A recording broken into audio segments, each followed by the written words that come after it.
Hey everyone, what's going on? It's Dylan DW3 Ball, coming back with a video talking all about Fernando Tatis. This is post-steroid news being released. I'm going to talk about his prices. I'm going to talk about the market activity. I'm going to talk about the pros and cons of his situation. I'm going to talk about some other players. So first, Tatis signed a monster contract, 14 years, $340 million contract with San Diego during COVID. And he's the face of the city. He's basically the face of their team, him and Manny Machado, prior to Juan Soto arriving. And this was huge news. It rocked the baseball card world, rocked the baseball world. And the only three guys' situations that are remotely comparable, in my opinion, to this is Ryan Braun, who had an MVP season. He beat Matt Kemp. He got busted for PEDs, was basically never the same player again. A-Rod, very similar, both play shortstop. He's very closely linked because they both play shortstop, but these are two players that people believe don't necessarily need steroids or needed the steroids. A-Rod, one of the most natural talents. People think he was a Hall of Famer, whether he did steroids or regardless. That's up for debate. And David Ortiz, who people accuse of steroids, even though he never failed a test, led the league his final season in extra base hits. I'm a Red Sox fan, also biased. So Tatis is kind of unprecedented. He's in the very beginning of his career. He had a wrist injury. He fell off a motorcycle. He missed a bunch of months this season. He hasn't played. He was just rehabbing. He was in the minors, coming back in a rehab stint, and this comes out. The Soto impact. So Soto's expected to get a contract north of $500 million from San Diego, and Tatis signed for 14 years, $340. I personally think that in terms of living up to expectations, assuming San Diego extends Soto, this actually eases a little pressure off Tatis. Now, this news coming out, the steroids already post-injury, there's immense pressure on Tatis now. Immense pressure. But in terms of strictly the contract, I feel like a lot of people are going to be distracted by Soto's number a lot more than Tatis's number for now. So the pressure's off there. In terms of the situations themselves, I personally feel I was a Tatis fan before this happened. I'm still a Tatis fan. I believe these are learning experiences and that he will not do this again. I believe the motorcycle incident in itself was a bonehead move. San Diego could have opted out of the contract. They chose to trust him. They stayed with him. They're committed to him.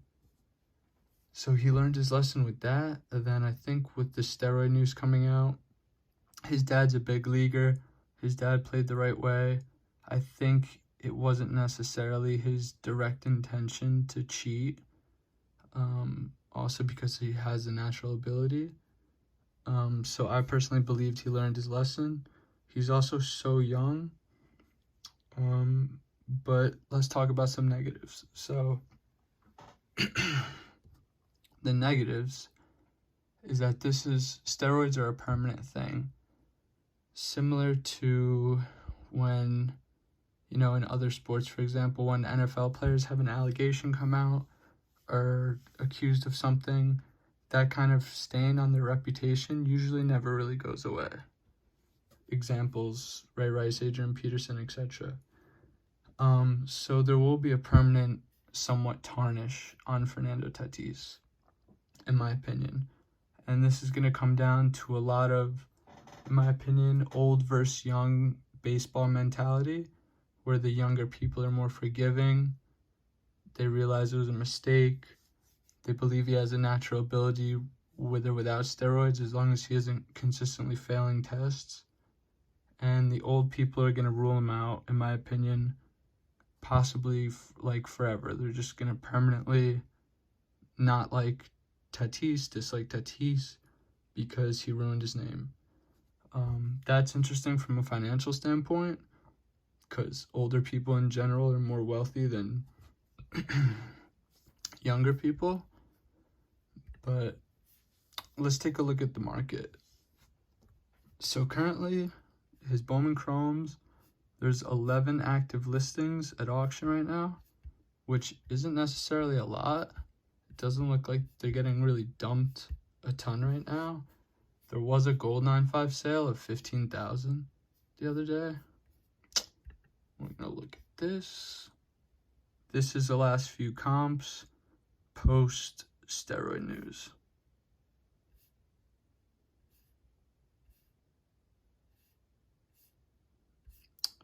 So some things are down pretty tremendously. This is pre-steroid news coming out. So 2100 last sale, I believe, on a min gem was around 1500. And then this is his Topps Chrome. So 845 for a PSA 10. You know, a couple weeks before that, they're around, I believe, 14-ish. Yep. Like 1350 to 1400, 1500. So I think the Topps Chrome and the lesser sets are definitely getting hit harder initially than the Bowman Chrome, but this is also could be a fluke. This could be people still temporarily trying to pump up Tatis prices before they have to dump. This could be a lot of different things right now. It's kind of an unprecedented scenario. But these are my thoughts. Let me know what you guys think. And in terms of the longevity of his career, I mean, he's going to come back next season, June. He's probably going to, he's going to play in the playoffs most likely next year, assuming they have a competitive team and there's not a bunch of injuries.